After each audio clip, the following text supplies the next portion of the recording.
Okay, for some reason there's some blue skies today. I thought it was supposed to be pouring rain, so let's try to take advantage of it. I guess tomorrow is going to be a hectic day for a lot of people in the malls and stuff like that. I think I know exactly what I need to try to get for the gifts and all. I'm just wondering if I'll have to actually go to the stores or if it will be available online, because not every online retailer actually showed exactly what they're selling and everything. I did read some interesting drone stuff today, everything from a school, drone pilot school that's opening up in Canada, although it's not official. And again, when I was reading stuff like that, it makes me wonder if it's worth it, or do you trust schools like those? There's also some news about a hiker getting lost and actually didn't want people to fly drones, which was kind of interesting. I'll talk a bit about it later.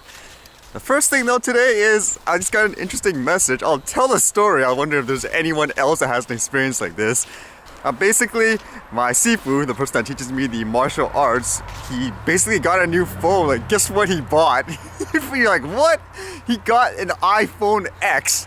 I was like, you serious? You got an iPhone X? And he's like, yeah, I just wanted it. I'm like, holy cow, that thing's expensive. But because of that, he normally used things like a WeChat, which is like a messenger that's more popular in China and so forth. But because he changed the phone, obviously, you need to re-enter your passwords and everything like that because, it doesn't automatically do that. Now, unfortunately for him, he can't log in because he doesn't remember what his password was. So I said, in general, oh, no problem. Most things, even that, there's a way to recover your password through, for example, your email, SMS, and so forth. There's plenty of ways to do it.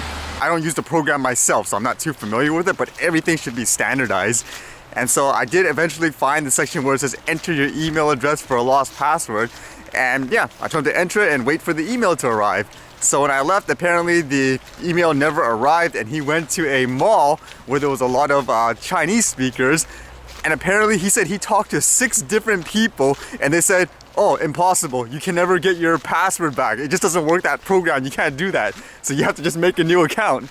So as I saw him the other day, I asked just as a catch-up, oh, did you actually get it solved? Did you get the email to reset it? And he's like, no, he even went to like the malls where he talked to all these people who read Chinese, spoke Chinese and all that, like very well. They said it's impossible. So I'm wrong, basically. I'm like, no, they're wrong.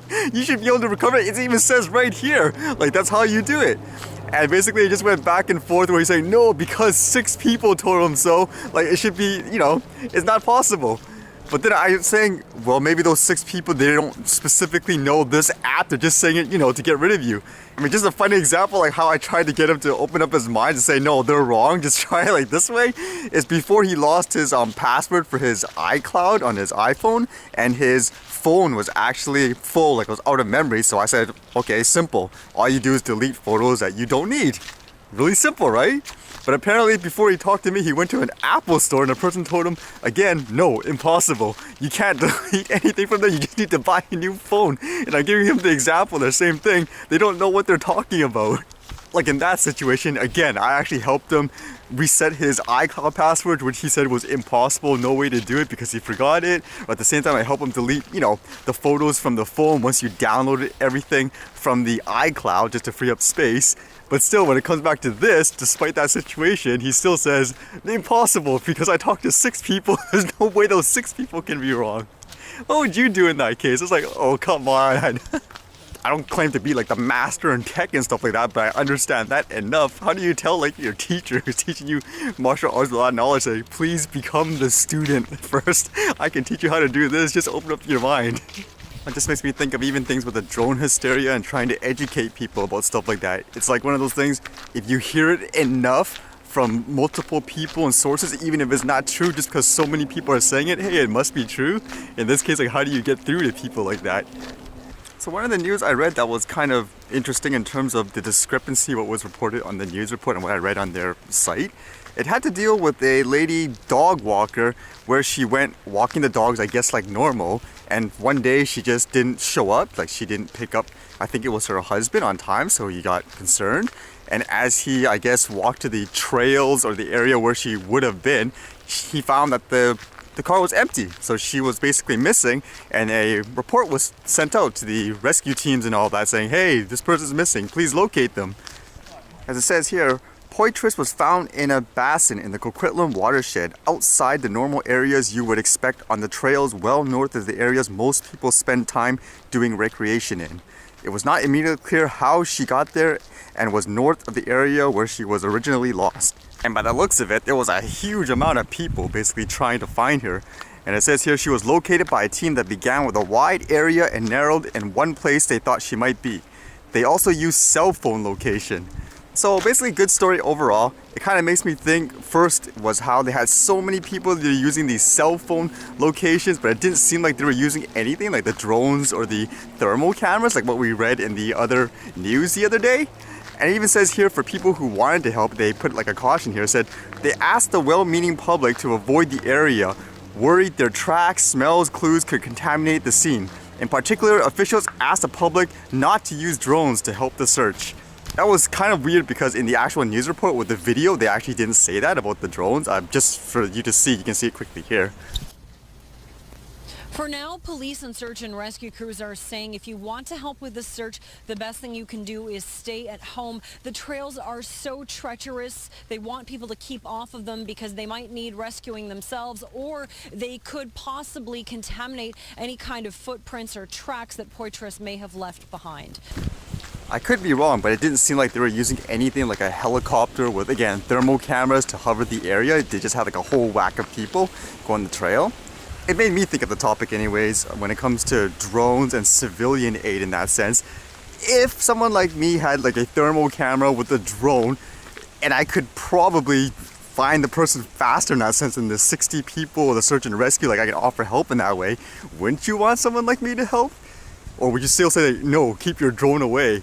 Even though technically if there wasn't any helicopters or anything like that, shouldn't I be allowed to use it there just as a regular civilian, just to speed it up, to be more efficient? So the other bit of news I was reading today was kind of interesting, was about training drone pilots. It says here, commercial pilot and flight instructor opens up drone business in Charlottetown. I don't think that's anything new in particular in terms of having a drone flight school, but with those proposed regulations and stuff, it makes me wonder, are this stuff worth it and do you actually trust it? But the interesting thing here, it says it's a Transport Canada compliant school under the direction of Transport Canada. To my understanding anyways, this isn't like, for example, you take the course and then Transport Canada says, oh, you take this qualified course that we were involved with in terms of, I guess, like the input. Here you go, SFOC, like that type of thing. It's basically just, here's general knowledge of it. Basically kind of going to, in my opinion, like going to some kind of workshop in many ways. So would it be worth it? Because I even said before, for me, when I started, I was actually looking for some schools, but they absolutely made no sense paying, like, for example, $2,000 or whatever, not necessarily to learn how to fly, is to teach you things like air traffic stuff, like in terms of if you were a pilot. I'm like, why do I need that as a person flying like a smaller drone? Shouldn't I just know the basics? Like, tell me what zones or whatever I should avoid and then actually spend more time teaching me how to fly? So I was curious in learning more. But reading this quote kind of made me a little worried. It said, these things are flying lawnmowers. I'm all about safety. Our team is all about safety, and I have a genuine concern, not only for the public, but because there are so many yahoos out there who are not licensed. So basically there again, it's always, usually when I read these type of courses, it's always fear selling, as opposed to, let's teach you, how to fly. I offer you a great course. I give you a place to fly. Let's practice. It's always do this, or you'll crash. There's weapons and all that. Or yeah, I'm a professional. I'm licensed, so come to me. I mean, even the quotes here, it says, something is going to happen. Someone's going to take down a commercial plane. The concern is people flying them and don't know what they're doing. Again, with the fear selling in many ways, in my opinion. So again, I visited the site out of curiosity, trying to think of it. Okay, let's pretend I'm a brand new drone flyer right now. I bought it, like the Mavic Pro, just to fly. I wanted to learn some stuff. And hey, this is cool. The very first thing that pops on the page here, Drone Eye Aerial Photography holds current Transport Canada Special Flights Operations Certificate for the Central and Eastern Canadian operations. Our team is comprised of professional photographers and current Transport Canada commercial pilots. Transport Canada fines are currently up to $25,000 and or correctional time for employing an individual or company who does not hold an approved flight certificate. So again, the very first thing I'm basically introduced to, just as a recreational person, is the fear selling again. Hey, you better do this or you'll be fine, that kind of angle, which doesn't sit well with me personally. And then as I went through the site even more, guess what video popped up on their site that they embedded? Remember that infamous quote now? If not, here's what it was there. I'm taking strong measures now before a drone hits an airplane and causes a catastrophic event. That's the kind of nightmare scenario that keeps me awake at night as your transport minister. I did find that a little weird where they're using an outdated video with outdated information, which that one was geared more towards recreational flyers, yet their site is more geared towards commercial flyers. For you as like a recreational flyer, if you started out, would you trust something like this, for example? Would you think it's useful? I know for me, for example, again, it doesn't really help me become a safer flyer per se, which is what I really needed before. And since it's an online webinar, it's almost no difference than how I learned, like in many ways. I just went online, started looking at things like the YouTube videos, trying to read basic information. While it might not be as, I guess, professional or basically, how do you say, approved by Transport Canada, I still learned the same thing. It didn't make me become a better flyer. The only way I did that was to get out here and fly. Probably wishful thinking, but I'd rather see big companies, for example, kind of, I guess, nag Transport Canada, say, give them places to fly, like in the fields or whatever. Stop making it so ridiculous. Maybe something more common sense, like don't fly, I don't know, like we said before, higher than the tallest object. Give them practice, as opposed to this, which I don't know, just like in other industries sometimes just feels like such a money sink where you're not really learning what you need to learn. Oh, feels like the rain is coming down. Lucky I got some footage.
Well, it was actually really windy where the water was. It was actually moving back and forth. I was like, oh, I better do it really slow. All right, see you guys later.